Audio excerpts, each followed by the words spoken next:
সম্মানিত অভিভাবক মণ্ডলী এবং সুপ্রিয় শিক্ষার্থীবৃন্দ, আসসালামু আলাইকুম।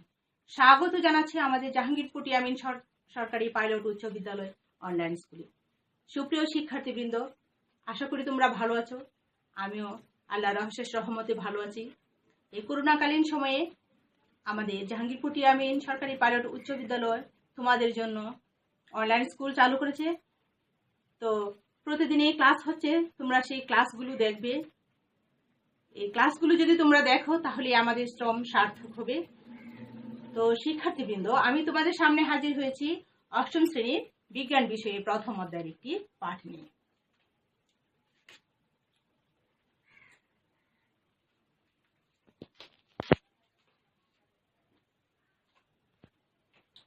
তো শিক্ষার্থীবৃন্দ, চলো আমরা একটু সামনের দিকে এগিয়ে যাই ক্লাসে।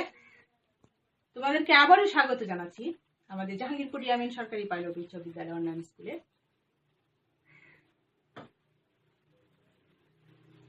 আমি ফাতেমা আক্তার, সিনিয়র শিক্ষক, জাহাঙ্গীরপুর টিয়ামিন সরকারি পাইলট উচ্চ বিদ্যালয়, মদন নেত্রকোনা। শিক্ষার্থীবৃন্দ, তোমাদের অষ্টম শ্রেণীর প্রথম অধ্যায়ে পাঠটি আজকে তোমরা আমার সঙ্গে দেখবে। চলো তাহলে, তোমরা পর্দায় দেখতে পাচ্ছ এখানে দুইটি গ্রুপে তিনটি করে ছবি রয়েছে। গ্রুপ কয়তে রয়েছে দেখো, একটি ছবি তোমরা মানুষের ছবি বলতে পারো, একটি মেয়ে, সে মানুষ। তারপর রয়েছে উটের ছবি, তারপর রয়েছে ঈগলের ছবি, তাই না? গ্রুপ খতে তোমরা দেখো রয়েছে কি ছবি? তোমরা কেঁচু, তারপর শামুক, তারপর তেলাপোকা, তাই না? তো গত ক্লাসে আমরা অমেরুদণ্ডী প্রাণীর বৈশিষ্ট্যগুলো নিয়ে আমরা পড়েছি। তো আজ আমরা পড়ব মেরুদণ্ডী প্রাণীর শ্রেণীবিন্যাস নিয়ে। তো তোমরা দেখো এই প্রাণীগুলো কোন কোন পরিবেশে বাস করে, নিশ্চয়ই এগুলো সম্পর্কে তোমাদের ধারণা রয়েছে, তাই না? উট দেখো, উটটি কোথায় বাস করে? মরুভূমিতে, তাই না? তেমনি শামুকটি কি কোথায় আমরা সচরাচর দেখি? আমরা পানিতে এবং স্যাঁতসেঁতে জায়গায়, তাই না? তেলাপোকা কি অন্ধকারের জন্য পরিবেশে থাকে, তাই না? তো ক এবং খ এর মধ্যে কি পার্থক্য কিছুটা খুঁজে পাওয়া যায়। কি এই মানুষ কি সোজা হয়ে দাঁড়াতে পারে, তাই না? উটও দাঁড়াতে পারে সোজা হয়ে। তদ্রূপ এই কেঁচু কি সোজা হয়ে দাঁড়াতে পারে? দাঁড়াতে পারে না। এই মানুষের হাড় আছে, কেঁচুর কি হাড় আছে? হাড় নেই, তাই না? গঠনগত দিক থেকে কোন গ্রুপের প্রাণীর শরীর বেশি শক্ত এবং ঘন? ক গ্রুপের প্রাণীগুলো শক্তি বেশি নাকি খ গ্রুপের? অবশ্যই ক গ্রুপের, তাই না? তো আজ আমরা আলোচনা করব আমরা করডারা পড়বে প্রাণী, অর্থাৎ মেরুদণ্ডী প্রাণী শ্রেণীবিন্যাস নিয়ে। দেখো শিখন ফলটা দেখে নাও। এই পাঠ শেষে তোমরা শিখতে পারবে করডাটা পর্বের প্রাণীদের স্বভাব ও বাসস্থান বর্ণনা করতে পারবে, করডাটা পর্বের প্রাণীদের সাধারণ বৈশিষ্ট্য বর্ণনা করতে পারবে, করডাটা পর্বের উপপর্বগুলো শনাক্ত করতে পারবে, মেরুদণ্ডী প্রাণীদের শ্রেণীবিন্যাস বর্ণনা করতে পারবে। তো চলো আমরা ক্লাসটি আমরা দেখি। তো লক্ষ্য করো, মানুষের ছবি ক এবং খতে মাছের ছবি। চিত্র ক মেরুদণ্ডী না অমেরুদণ্ডী? মানুষের কি ঘাড় থেকে একবারে আমাদের কোমর পর্যন্ত কি একটি হাড় রয়েছে না? তাহলে মানুষ মেরুদণ্ডী প্রাণী এবং মাছেরও তদ্রূপ মেরুদণ্ড রয়েছে। খ অমেরুদণ্ডী না মেরুদণ্ডী না অমেরুদণ্ডী? ও মেরুদণ্ডী, তাই না? মানুষ কোথায় বাস করে? জলনাস্থলে। মাছ কোথায় বাস করে? জলনাস্থলে। দেখো একটু চিন্তা করো, অবশ্যই জলে, মানুষ স্থলে।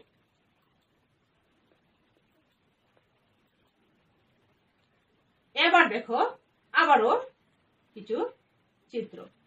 দেখো একটি কাঠবিড়ালি এবং উটের ছবি। এগুলো কি মেরুদণ্ড আছে?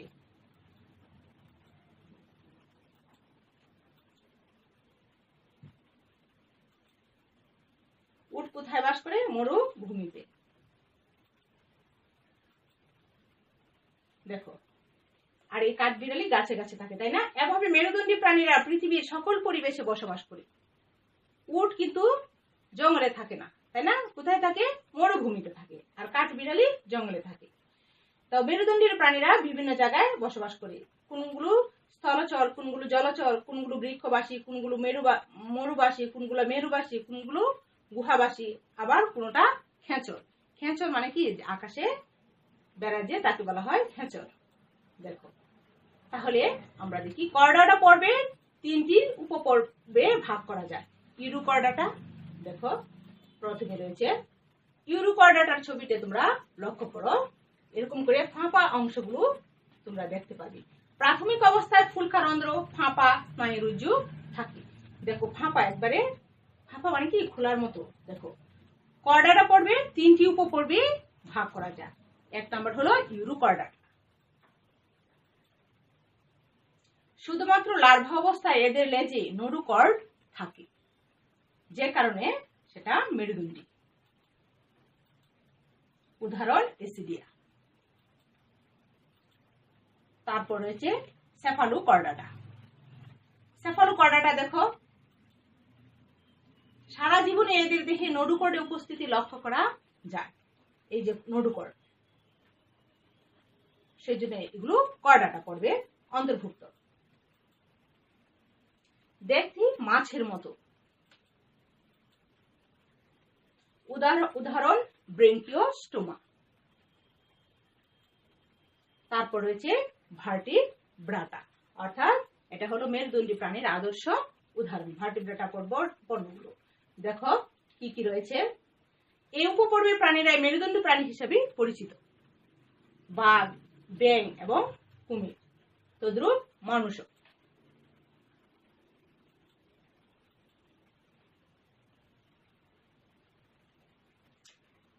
তো আমরা প্রথম যে ভাগগুলো আমরা পেয়েছি মেরুদণ্ডী প্রাণীর, সেগুলো আমরা লিখে নিই একটু। করডাটা 3টি উপপর্বে।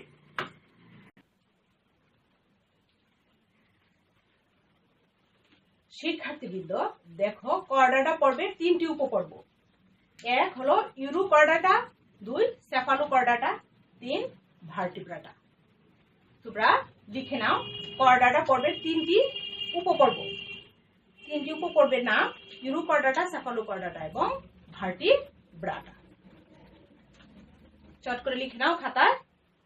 চলো এবার আমরা একটু সামনের দিকে আবার এগিয়ে যাই।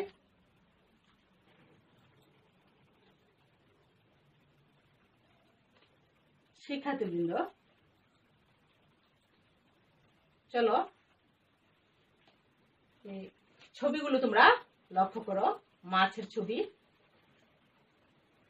তারপর রয়েছে ব্যাঙ, সাপ, বিভিন্ন ধরনের মেরুদণ্ডী প্রাণীর ছবি তোমরা এখানে দেখতে পাচ্ছ। কোনগুলা জলে বাস করে, কোনগুলা স্থলে বাস করে, কোনগুলা সমুদ্রে বাস করে, তাই না? কোনগুলা উঠতে পারে, পালক রয়েছে গায়ে, কোনগুলো উভচর, জলে এবং স্থলে বাস করে। দেখো, প্রাণীগুলি মেরুদণ্ডী না অমেরুদণ্ডী? দেখো, এগুলোর মেরুদণ্ড আছে কি? হ্যাঁ, মেরুদণ্ড আছে। প্রাণীগুলোর দেহের গঠন কি একই রকম? অবশ্যই না, দেহের গঠন একই রকম নয়। প্রাণীগুলির বৈশিষ্ট্যের মধ্যে কোনো পার্থক্য আছে? অবশ্যই পার্থক্য রয়েছে, তাই না? কোনটা জলে, কোনটা স্থলে, অবশ্যই পার্থক্য রয়েছে। দেখো, গঠন ও বৈশিষ্ট্যের ভিত্তিতে মেরুদণ্ডী প্রাণীদের 7টি শ্রেণীতে ভাগ করা হয়েছে। যে ভার্টিব্রাটা পর্বটা ছিল, সেখানে এই গঠন ও বৈশিষ্ট্যের ভিত্তিতে মেরুদণ্ডী প্রাণীদের 7টি শ্রেণীতে ভাগ করা হয়েছে। সাইকোস্টামাটা, কন্ড্রিকথিস, অস্টিকথিস, উভচর, সরীসৃপ, পক্ষীকুল এবং স্তন্যপায়ী, এই 7টি শ্রেণীতে ভাগ করা হয়েছে। তো চলো আমরা একটু বোর্ডে এবার লিখে নিই। তোমরাও আশা করি আমার সঙ্গে লিখবে। সুপ্রিয় শিক্ষার্থীবৃন্দ, করডাটা পর্বে 3টি উপপর্ব ছিল, ইউরোকর্ডাটা, সেফালোকর্ডাটা এবং ভার্টিব্রাটা।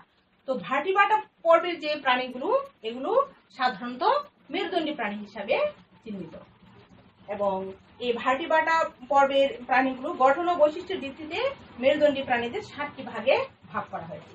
সাইক্লোস্টোমাটা, কন্ড্রিকথিস, অস্টিকথিস, উভচর, সরীসৃপ, পক্ষীকুল এবং স্তন্যপায়ী। তো ভার্টিব্রাটা পর্বের প্রাণীগুলো সাধারণত মেরুদণ্ডী প্রাণী হিসাবে চিহ্নিত এবং বহুল পরিচিত। তো শিক্ষার্থীবৃন্দ, তোমরা লিখে নাও ভার্টিব্রাটা পর্বের প্রাণীগুলো সাধারণত মেরুদণ্ডী প্রাণী হিসাবে পরিচিতি লাভ করেছে। সাইক্লোস্টোমাটা, কন্ড্রিকথিস, অস্টিকথিস, উভচর, সরীসৃপ, পক্ষীকুল এবং স্তন্যপায়ী। আশা করি তোমরা লিখে নিয়েছো। অ্যাকশন। তো শিক্ষার্থীবৃন্দ, ভার্টিব্রাটা পর্বের প্রাণীগুলো সাধারণত মেরুদণ্ডী প্রাণী হিসেবে পরিচিত। তো সাইক্লোস্টোমাটা, কন্ড্রিকথিস, অস্টিকথিস, উভচর, সরীসৃপ, পক্ষীকুল এবং স্তন্যপায়ী এই 7টি শ্রেণীতে ভাগ করা হয়েছে। তো এবার দেখো পর্দায় দুটো ছবি। প্রাণীটির দেহ লম্বা না খাটো? তো দেহটা কি লম্বা একটু, তাই না? প্রাণীটির দেহে আঁশ ও যুগ্ম পাখনা আছে কি? আঁশ আছে অথবা কি পাখনা রয়েছে? দেখো, প্রাণীটির দেহে আঁশ ও যুগ্ম পাখনা অনুপস্থিত, আঁশ নেই, তাই না? এদের মুখে চোয়াল আছে কি? এদের মুখছিদ্র চোয়াল বিহীন। শ্রেণী কি? সাইক্লোস্টোমাটা। তাহলে ভার্টিব্রাটা পর্বের প্রথম মেরুদণ্ডী প্রাণীটি আমরা পেয়েছি সাইক্লোস্টোমাটা। এদের চোয়ালবিহীন এবং প্রাণীটি একটু লম্বাটে, তাই না? উদাহরণ দেখো, পেট্রোমাইজন এর উদাহরণ। তারপর দেখো চিত্রের প্রাণীটি কোথায় বাস করে? দেখো প্রাণীটি তোমরা একটু লক্ষ্য করো, একবারে কি নীল, তাহলে বুঝতে পেরেছো সাগরে।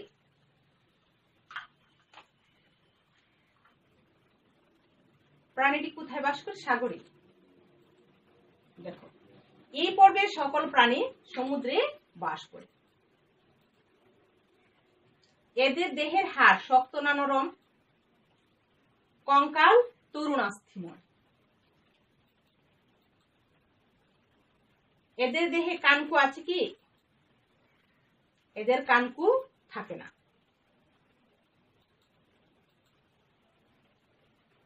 শ্রেণী কন্ড্রিকথিস। তো তরুণাস্থিময়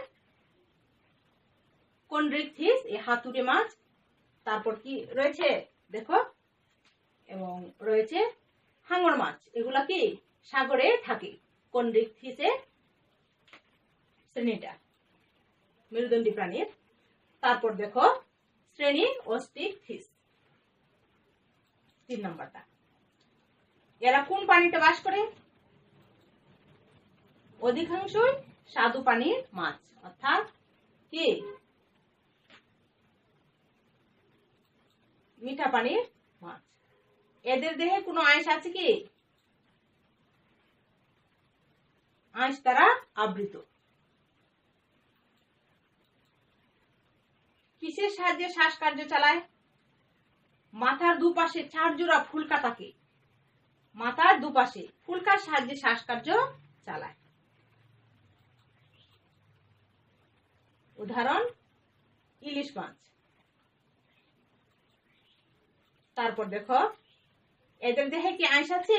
এই ছবিটা দেখে তোমরা চিনতে পেরেছো নিশ্চয়ই। এদের দেহে কি আঁশ আছে? না, এদের দেহে কিন্তু আঁশ নেই। দেহের ত্বক আঁশ বিহীন, অর্থাৎ মাছের মতো আঁশ নেই, তাই না? দেহ ত্বক নরম না শক্ত, শুষ্ক না ভেজা, গ্রন্থিযুক্ত না গ্রন্থিবিহীন? মনে প্রশ্ন যাচ্ছে তোমাদের?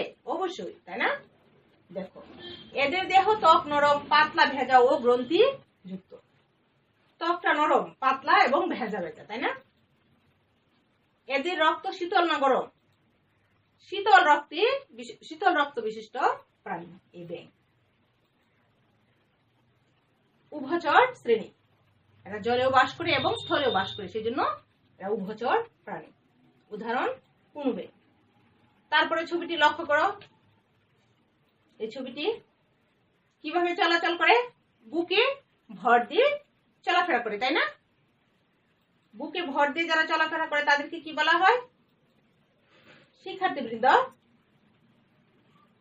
সরীসৃপ, তাই না? এদের ত্বক দেখতে কেমন?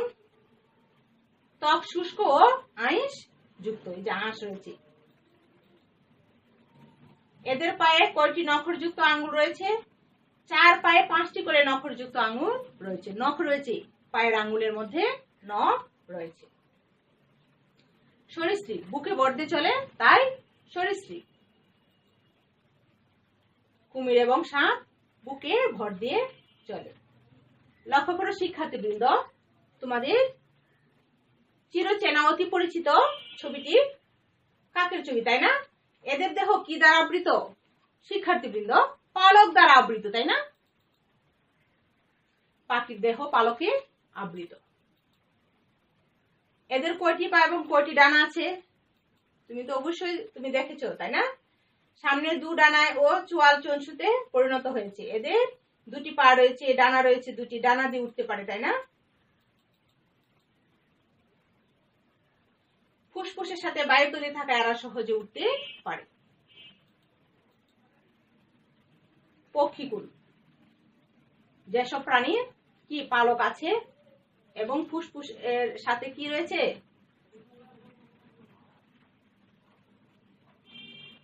ফুসফুসের সাথে বায়ুতলে থাকা এরা সহজে উঠতে পারে। উদাহরণ কাক, তাই না? তারপর লক্ষ্য করো শিক্ষার্থীবৃন্দ, তোমরা নিশ্চয়ই চিনতে পেরেছো ছবিটি। তারপরে ছবিটিও তোমরা চিনতে পেরেছো। প্রথম ছবিটি রয়্যাল বেঙ্গল টাইগার এবং দ্বিতীয়টি হাতি, তাই না? এদের দেহ কি দ্বারা আবৃত? এদের দেহ লোম দ্বারা আবৃত, তাই না? দেখা যাচ্ছে একটি বাচ্চা, তাই না? তাহলে বাচ্চাও প্রসব করে, তাই না? এবং মায়ের স্তন পান করে। এরা কিভাবে বংশবৃদ্ধি করে? এরা সন্তান প্রসবের মাধ্যমে বংশবৃদ্ধি করে। এদের রক্ত শীতল না উষ্ণ? ব্যাঙের রক্তটা কেমন ছিল? শীতল। আর এদের রক্তটা কেমন? উষ্ণ, তাই না? তাহলে 7 নম্বর শ্রেণীটা আমরা পেলাম কি? স্তন্যপায়ী। তারা স্তন পান করে, মায়ের স্তন পান করে এবং বাচ্চা প্রসব করে। উদাহরণ বাঘ, হাতি এবং মানুষও। তো স্তন্যপায়ী শ্রেণীর প্রাণীটি বেশ উন্নত, তাই না? অন্যান্য শ্রেণীর প্রাণী থেকে বেশ উন্নত এবং বুদ্ধিমান, তাই না?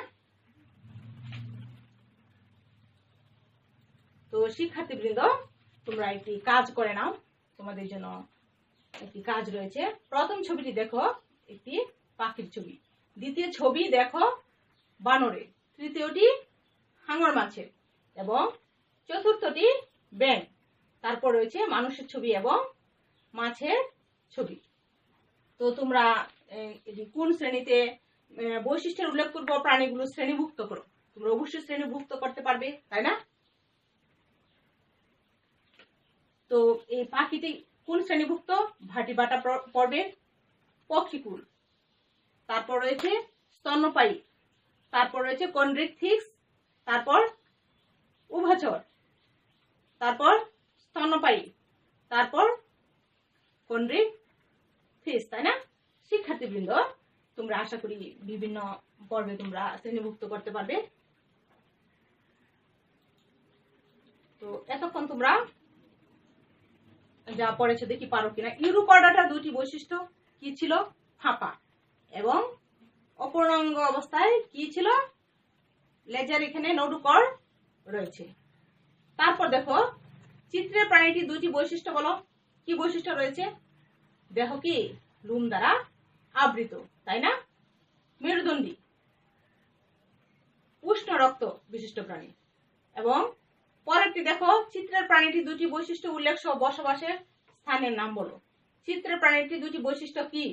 দেহ লোম দ্বারা আবৃত, তাই না?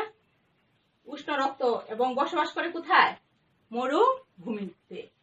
এগুলোকে বলা হয় মরুর জাহাজ। তো শিক্ষার্থীবৃন্দ, এবার দেখো একটি বাড়ির কাজ তোমরা চট করে খাতায় তোমরা লিখে নাও। তোমার পরিবেশ থেকে কয়েকটি মেরুদণ্ডী প্রাণী সংগ্রহ করে বৈশিষ্ট্য সহ নাম লিখে নিয়ে আসবে। তোমার চারদিকে তোমার পরিবেশে তোমাদের বাড়ির আনাচে কানাচে দেখবে, তোমাদের স্কুলেও তোমরা স্কুলে গেলেও দেখবে বিভিন্ন ধরনের কি মেরুদণ্ডী প্রাণী রয়েছে। তো এই মেরুদণ্ডী প্রাণী সংগ্রহ করবে এবং সংগ্রহ করতে না পারলেও দেখে নামটা তোমরা খাতায় লিখবে এবং বৈশিষ্ট্যগুলো তোমরা লিখে ফেলবে।